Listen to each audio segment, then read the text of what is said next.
Today we have a fascinating conversation in store for you. We have with us a naturopathic doctor, Dr. Mark Sherwood. How you doing, sir? I'm doing well, David. Thanks for having me, man. I'm looking forward to our conversation. Now, in addition to being a doctor, you're also the proprietor of Sherwood.tv. Can you tell us a little bit about Sherwood.tv? Yeah, my wife and I, Dr. Michelle, who I like to fondly refer to as not my spare rib, but my prime rib, we actually are founders of Sherwood.tv, and it's within that hub of the website. It directs people to our clinic.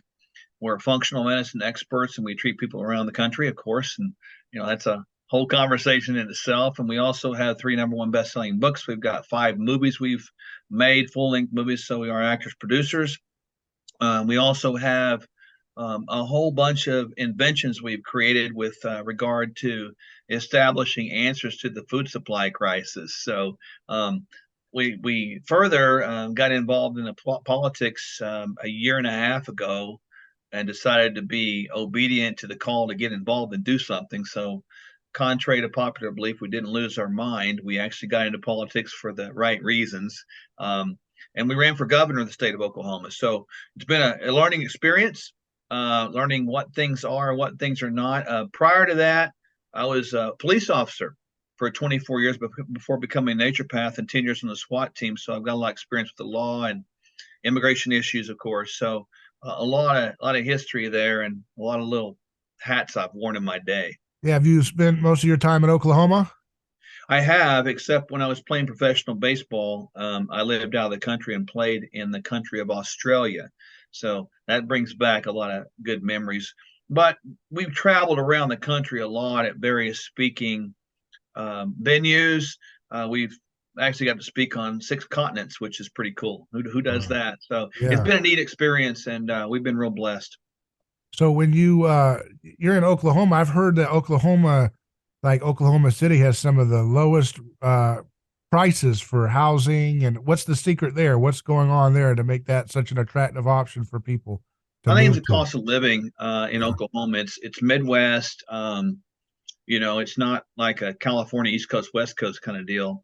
So here you can get a house for under $100 a square foot. Now, having said that, with the last couple of years supply chain issues, those prices have went up a little bit, but you can still get a lot of house for a little less money here than you can get somewhere else. The same is probably true for Kansas, Nebraska, Oklahoma, some of Texas, but it's kind of in that little pocket right there. A lot of people are talking about this immigration crisis at the border. How has that been affecting Oklahoma? Have you guys seen a lot of folks coming in from over the border into Oklahoma, or what? Yeah, we have. Where we sit, we're just directly north of the state of Texas, and that border is absolutely wide open now. And, Title 42 was a good policy, I thought, because it allowed us to sort of have a little bit of repellent, even under the eyes and the guise of disease processes, of course. But opening that up, it's just allowed, the escorting in potential issues, and it does affect Oklahoma. It does affect the country, but in Oklahoma specifically, this goes back pre-Title 42, or when it was in force. We still had a lot of issues that affected Oklahoma. As a matter of fact, there was 11 kilos of fentanyl seized in Oklahoma probably a year ago, which is enough to kill the whole state of Oklahoma. Mhm. And the fascinating thing about that is now my intel sources have indicated that the cartel and the CCP sort of partner up together so that they can infiltrate, the southern border, and then from that point you can go in and demonstrate effectiveness towards distribution of fentanyl. So it does affect Oklahoma. Further, you've got the CCP purchasing land in Oklahoma, right, under the guise of marijuana farming, right? So, because we've got legalized medical marijuana here, and it's unfortunate how all this is happening, and it has affected Oklahoma so much so that we now have more legalized marijuana permits sold than the state of California. Mm. So it's a big boom right now. No question. Wow. And the Chinese or the CCP has gotten involved in that, huh? Yeah, because there's a little bit of a loophole here in the state that if you are not the principal owner of an LLC, you can actually be part of the ownership and actually get the land. So the loophole is this: let's say if you were married to a Chinese national that was funding, David, and David wanted to purchase land under the under this LLC that you established, you could do that, even though the funds come from the CCP. And Mhm. so you can see the loophole there. It's clear, and I think it should be where zero ownership of any foreign national of any land in our country should be the policy. Yeah, it doesn't seem to be very cognizant of the power of governments to hide behind cutouts, does it? To get No, I mean, I learned this quickly in my year involved in campaigning and talking to existing congressmen, senators, and other leaders around our state and country. And I learned that there's a pseudo party system, and it's driven by money, it's driven by special interest, it's driven by influence and power over people. So it really is a profit over people centric system. And that's sad because where I grew up and how I grew up was that the people hold the power and the people hold the government in check. And now it's turned the other way around where the government sort of controls the people. And we're Mhm. shifting rapidly into an area where I don't know that we'll get out of as a nation. Why do you think is happening like this so fast? Why is it? Why is America's culture changing so fast? Do you think it's from domestic elites, or is it Yeah. foreign powers driving this? Well, I think it's all. I mean, you look at the idea of fifth generation warfare, let's call it. I mean, people are familiar with that term. That's sort of a warfare that involves media. We've seen a negative driven media with campaign to sort of generate the narrative of desire for the last couple of years, haven't we? We've seen politicians sell out to global interest. We've seen big money through big pharma dominate politics, and so the more money wins. It's not about people anymore. And I think so. That's part of the elitist that's controlling. But I also think some of it's our own darn fault because we were not aware of it happening, and many good hardworking Americans just kind of checked out over the last 30, 40 years because things were going pretty good. And you forget what the price that was paid for our freedom. You forget what the founding fathers have talked about. Mhm. Further, the Constitution is not taught anymore in school. It's barely taught in law school. And because of that, we don't know the premises of the hearts of the founding fathers, their intent. And so all that happening is probably a 1-2 punch. And I think you put a third sort of punch to it. The government started getting involved in our health. They started trying to tell us what to eat, tell us, that they knew better for our health than we did. But look, David, our health as a nation is one of the worst in the world, and we spend the most. So obviously, the people that are telling us what to do don't know what they're doing because they can't handle their money. They're in trillions of dollars of debt. They don't know about health because we continue to create more diseases than we create people, and they've been compromised. And so, all that said, it's been a march in unison as those three things forward for the last 50 years, and I think it seems rapid, but it really has not been that rapid. I think that we're just now becoming truly aware of it. Well, why do you think they've made such a wreckage of our health? You talk about the food pyramid and the things that they've led us astray on. It's almost it is worse than the pandemic disaster that the government did. The last 100 years has killed billions of people because of their medical misinformation Yep. on and also their dietary misinformation, which is I see them as one and the same. Let food be thy medicine, as Hippocrates said. Yeah, Hippocrates, the father of modern medicine, he said that. He also said health begins in the gut, and he also said disease begins in the colon. So the guy was on to something thousands of years ago. You go back and look at the 70s, which, here we are in the year 2023. So we're talking, let's go back 50 years or less from now ago. At that stage in history, and you can go back and look this up, folks, according to our own records, one state, David, out of 51 had an obesity rate based using BMI as a measure. I get that's not perfect, but that's a measure. One state over 10% obesity, the rest of them were less. Once the food pyramid was initiated, Remember, we had this big push that all of a sudden fat's bad, cholesterol's bad, and breads and grains ought to be eaten all the time. Well, it took 10 years for every state except one after the inception of that to go above 10%. Mhm. And those numbers have been steadily climbing. And with the food pyramid initiation, you saw also a rapid induction and increase in the frequency of autism, the frequency of GI diseases, the frequency of autoimmune conditions. And by the way, cancer is now rapidly approaching heart disease as the number one killer, and it's never been the number one killer. Heart disease has been for 50 years, but cancer is going to cross past that, I believe, in the next decade, if I estimate correctly. Sad to say, but this whole trend is something that shouldn't surprise people. And the statistics that I just quoted are very much available through what I call the CDC, which is the Centers of Disease Out of Control and Lack of Prevention. So we're really in a place now where we've got to like wake up, because this shift that we have in our health makes us not be able to think clearly and make good decisions, because we're spending our money and our time distracted by disease processes. And so I think that is significant right now. And I look at America, and I believe this with everything I am. And it's funny, I'll say this one thing and then get back to my statement. Israel, you know, I'm a supporter of Israel, but yet you go back and look at some military strategies of what they try to do in Palestine.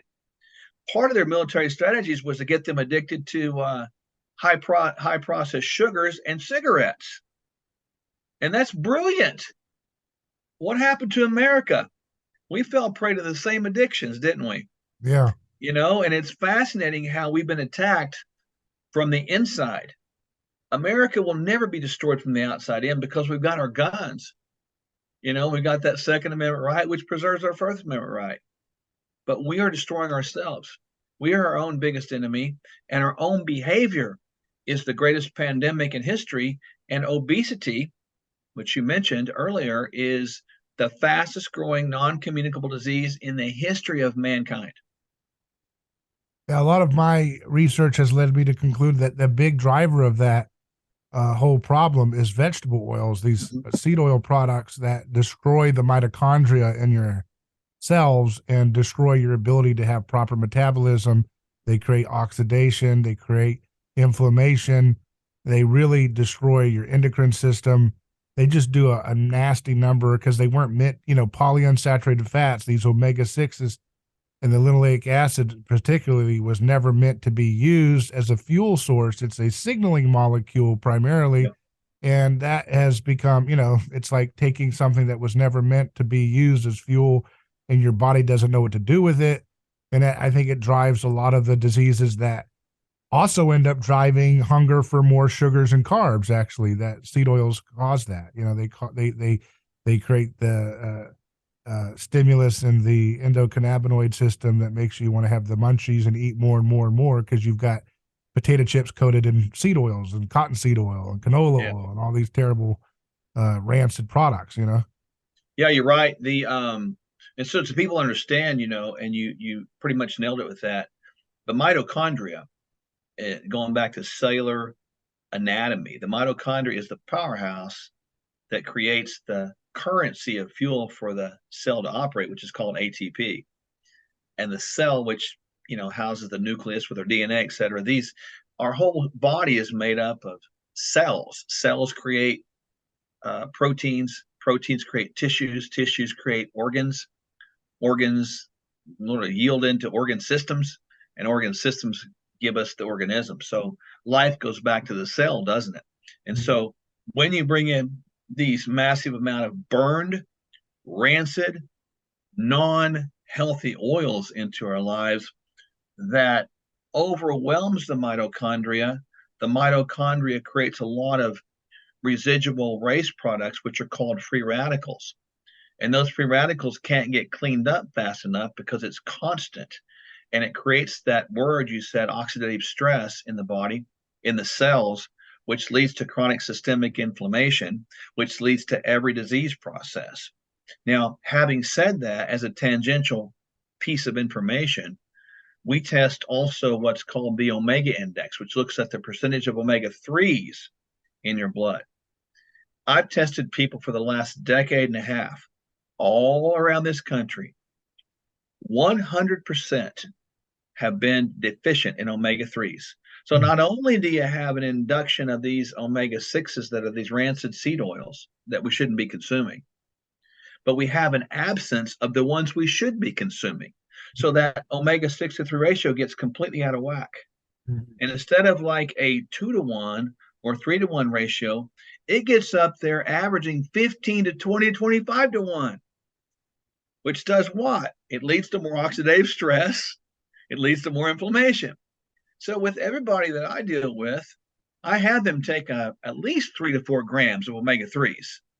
And we reduce all excessive amounts of these rancid seed oils. We don't take in the canola oil, the sunflower oil, the safflower oil. We don't do that.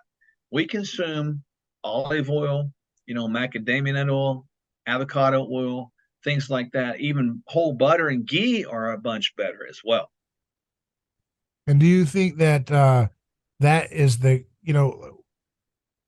how does that tie into what you were talking about there earlier with the gut? A lot of people are concerned about endotoxins. Yeah. And, So and tell me a little bit about that. there are two toxins that we need to understand: endotoxin and exotoxins. Endotoxins are produced inside the body, exotoxins are enter the body from the outside. So, endo, exo. So, the endotoxins are normal toxins that are produced by byproducts of metabolism in the body. And there are some, right? We have a detox system for that reason, right? But most of our toxins that we have to deal with come from the outside. They come from drugs. Obviously, they come from our polluted water. They come from the standard American diet, and they're out there everywhere. They come from the air, believe it or not, chemicals, etc.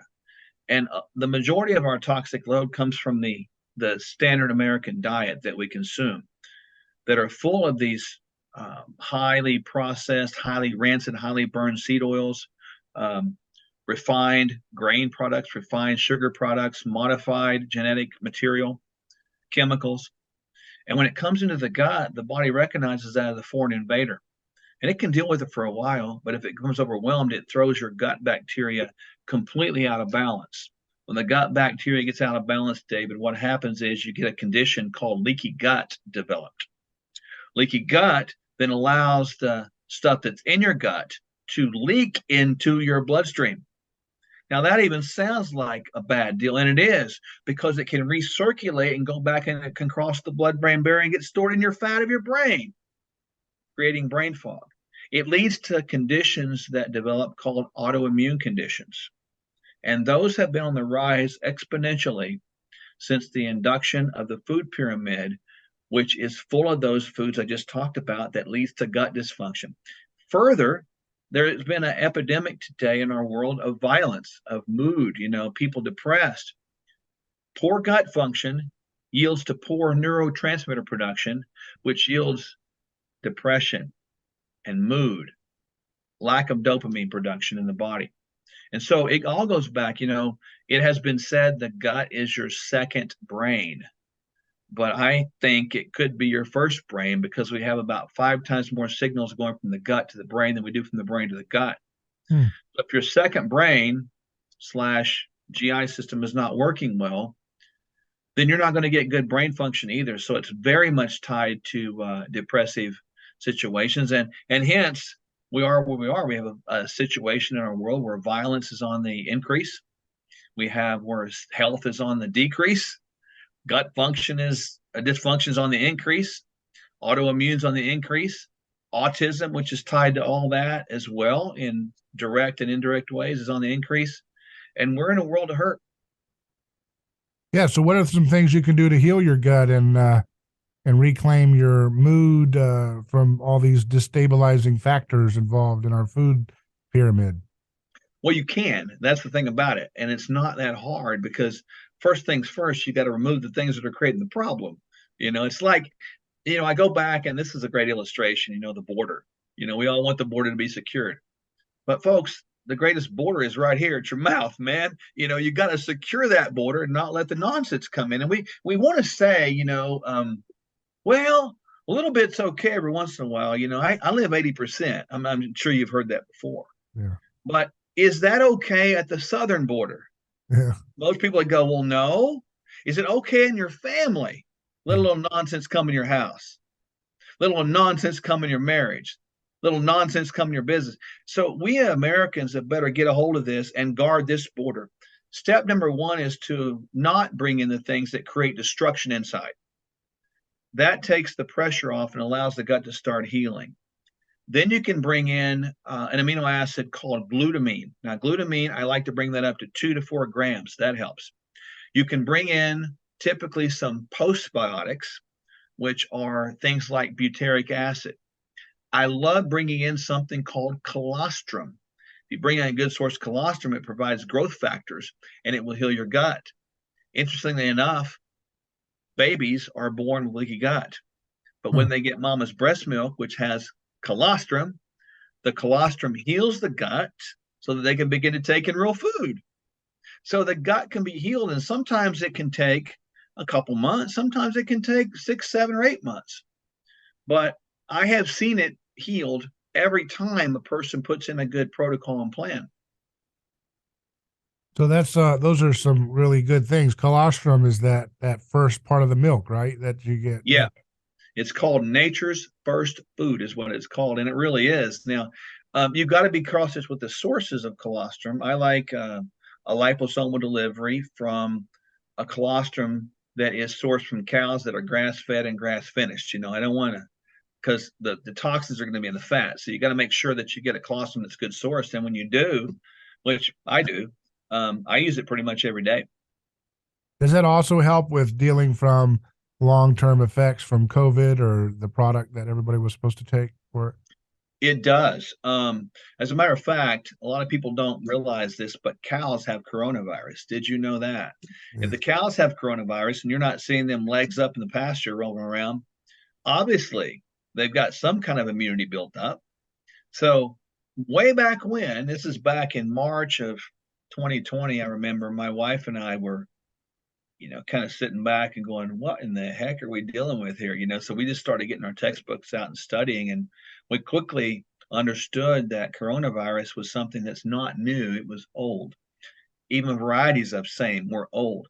So if there was old, how did we deal with it before? How did we as humans deal with it? How do animals deal with it? So we just started putting colostrum on people, and it worked, and we On had really people good too? Or you success. mean ingesting it or even Yeah, topically? ingesting it. No, we put it in. It's in powder, and we put it in water and have about a scoop a day or a couple times a day, and it's been brilliant. I bet that would be good for nursing home patients that are immune compromised, right? Yeah. Yeah, there's a lot of things. Nursing home people are fed very, very poor food. They're not given activity. They're not given much hope, and they're kind of neglected as a whole. And it's a place to go die. And I don't think it should be that, David. I think that nursing homes should be facilities to celebrate the life of those that have lived through a lot, learned a lot, and we should be tapping into their wisdom because they've seen more stuff in their life and probably forgotten more than we know. And we should be feeding them well like that, and we don't, and that's a burden that I've had for many, many years. What are some things that for people who have long COVID symptoms? Do you have any recommendations for folks that have continual issues with smell or headaches or Yeah, I whatever? do. So there is, you mentioned this earlier, the mitochondrial dysfunction. That is something that has been measured with different studies of people that have exhibited signs and symptoms of long haul COVID, right? And so, with that said, you could say, well, long haul COVID is associated with mitochondrial dysfunction. Now, in the studies that I've read, they've sort of switched the language around. They said, well, mitochondrial dysfunction causes long haul COVID, right? So, regardless of that cause versus, reality, we can improve mitochondrial function. How do we do that? Before we came on live, you asked me a really good question. Can we test nutrient availability or presence, minerals and vitamins, of course, on a cellular level? The answer is yes. And that's important because the mitochondria is inside the cell. And so we can test and ensure that there is adequacy of nutrients there. And that's important. So we can provide that adequacy back. Now, that ties in very well to the seed oil you talked about. The cell membranes are constructed of a bilayer of phospholipids. Think fat soluble, water soluble fats, right? If we get too many seed oils and too little omega 3s, the rigidity of the cell membrane becomes stiffer, and it doesn't allow nutrients to what? Come in, get into the mitochondria to drive energy, drive the cell. So now we can see really the cause and effect really come out, right? And so it goes back to nutrition 101. You have to begin to leave out the things that cause problems, put in the things that give life, test appropriately, and then begin to see resolve of the body, because the body is still capable of doing some extraordinary things that, frankly, David, mankind's never going to understand. I believe God made our bodies, and I believe they're so infinitely, beautifully, amazingly awesome, more than I can ever comprehend created. We're not going to figure it out, and I'm okay with that. But I do know principles that work, and that's exactly what we need to happen. Now, we have been able to treat over the course of time, 11, 12,000 people that have been exposed to and or had COVID. We have not to date had patients that exhibited long-term COVID symptoms, because we've exhibited these principles and taught them these things. Now, had they have symptoms? Yeah. I had somebody here just earlier today that was having a little bit of symptoms resolved, or it's still there, from 3 or 4 months ago, but they have gotten better. And you mentioned the taste and smell and stuff like that. The person's taste came back after about 2 months, and they were like, wow, I didn't realize that broccoli tasted that bad. Because I give people also a high dose broccoli sprout capsule, which, by the way, does a couple different things. It turns up your antioxidant regulatory element, so it helps quench free radicals. Further, this is a little trick that people should know. Hydrogen infused water is amazing, because hydrogen being the smallest element in the chemical table, I've got hydrogen water in my cup right here, and I got a machine right here that puts it in there for me. And so I drink this stuff, and the hydrogen molecules will smash and cut in half any of the excess free radicals. Pretty cool. So we really have technology out there and science that's been around for a long, long time to be able to resolve the symptoms. But what I just told you is not mainstream. Yeah. And it won't be, because it doesn't make people money. It gets people well. What about that oxygenated water where you add another oxygen? Have you heard anything about that? I have structured water. I like hydrogen water better, based upon what I just said, but adding oxygen to the body in any form is actually a good thing too. Interesting. Can you add both? I don't know how that works. Yeah, I think what you want to do with that, I prefer to get my oxygenation from exercise, to force my body to deal with better. You can also take some nitric oxide. I use a little nitric oxide wafers that sort of create the red blood cells' ability to carry more oxygen, because nitric oxide is necessary for that. And a lot of people are deficient in that area. So I actually come at it that way. Now, there's some people that do like hyperbaric chambers. Yeah. Those are absolutely amazing. I'm a big fan of like infrared sauna as well for destruction of free radicals. So, even getting outside and getting some sunshine is good for you. Have you used Nattokinase for helping people with some of these issues with long COVID? Yeah, I do know Dr. McCullough has talked about that. I do know the study is actually in vitro. In other words, it's not in vivo, it's not in life. So I don't know if it's applicable yet to being able to deal with the spike protein. It's very interesting. It's intriguing, but to the point, and this is very important, if a person doesn't eat well and then takes nattokinase as a supplement, they're not going to use it anyway, because it's not going to be absorbed. You still have to think about what gets down to the cell level. Basic, simple anatomy and biology, basic cellular nutrition. everything goes back to that point. If we continue to look for magic bullets out here, it's the same philosophy as medicine, isn't it? Right. It's a Yeah. pill for an ill. It's a supplement for an ill. It's the same problem, and we've got to really get out of that and start taking better care of ourselves. Yeah. I totally agree with that. There's such a pill mindset, even when it comes to the supplement world, where it's just taking Yes. things instead of changing the fundamentals of what's going on. I find that interesting, that even during the last 3 years, and I've had this discussion with thousands of people in seems like every venue around the country I've been in, and they sometimes get it, sometimes they don't. On one hand, people were bashing big pharma because they were creating ABC things, that they wanted to do.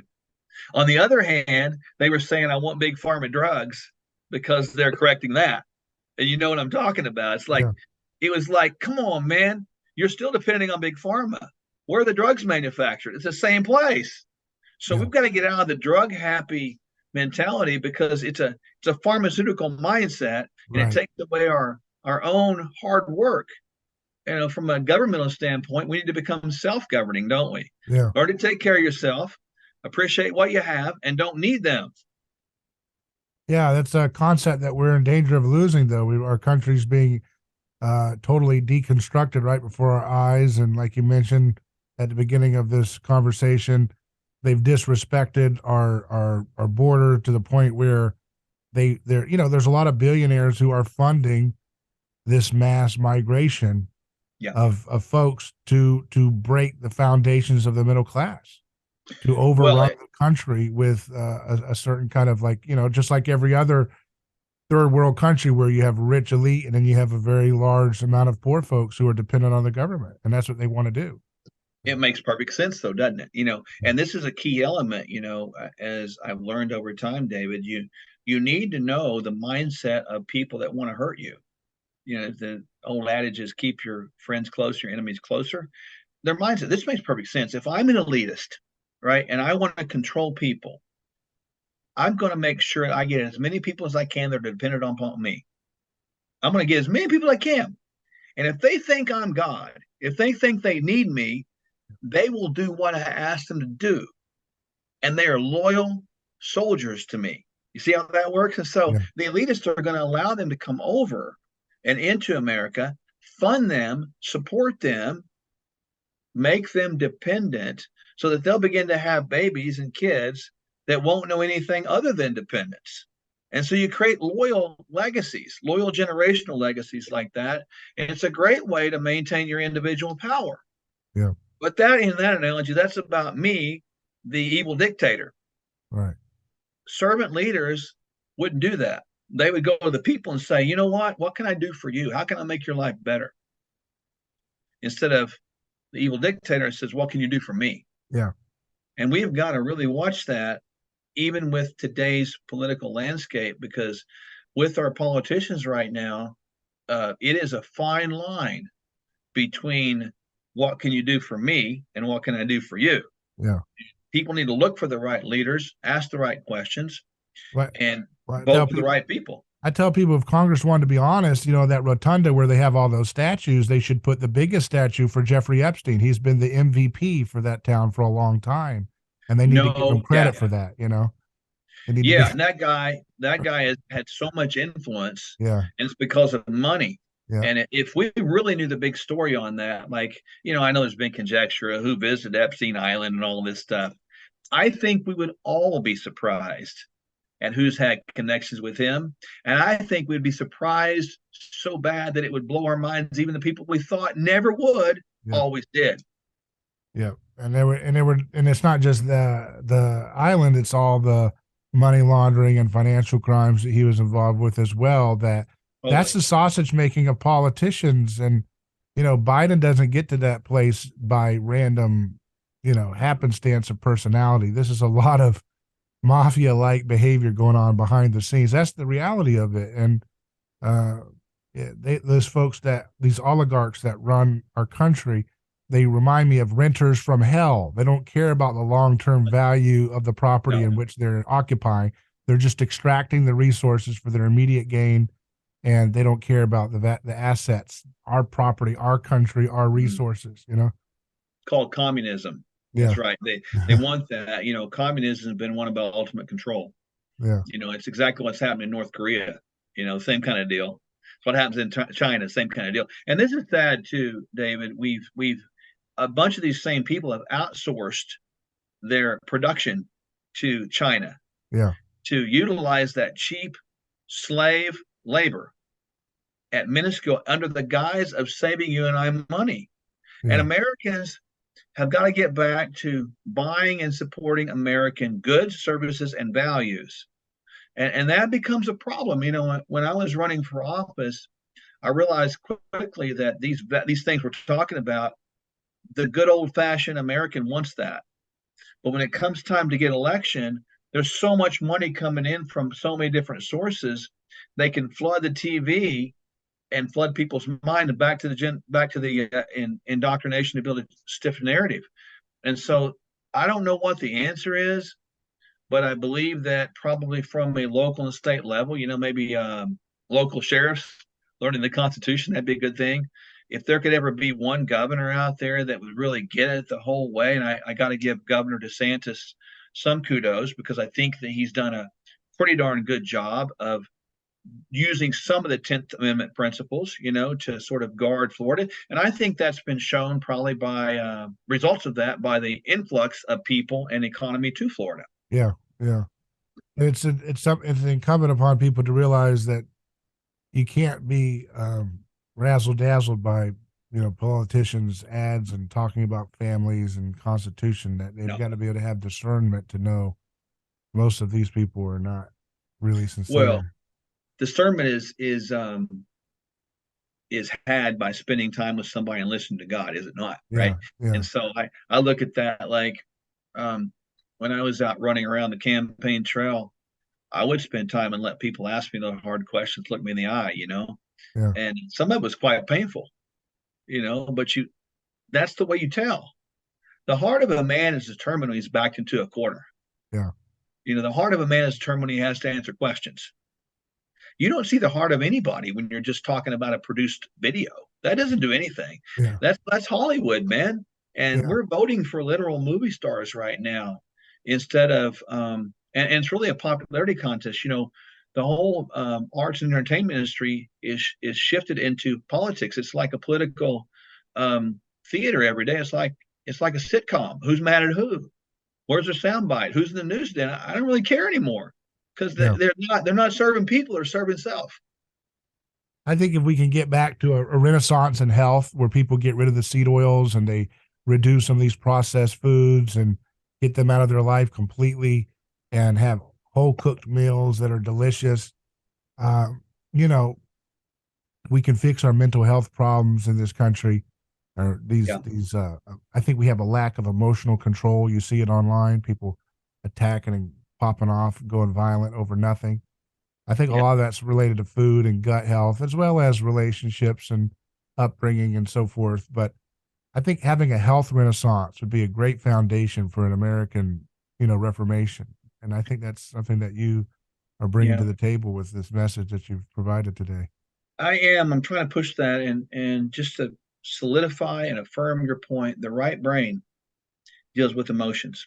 The left brain deals with logic, reason, rational, critical thinking skills. When we are stressed out, we lack health. Yeah. We are all inflamed. We're all anxious. We're all tense. We're all in fear. We become right brain dominant, preventing us from thinking clearly, making good decisions about ourselves and others.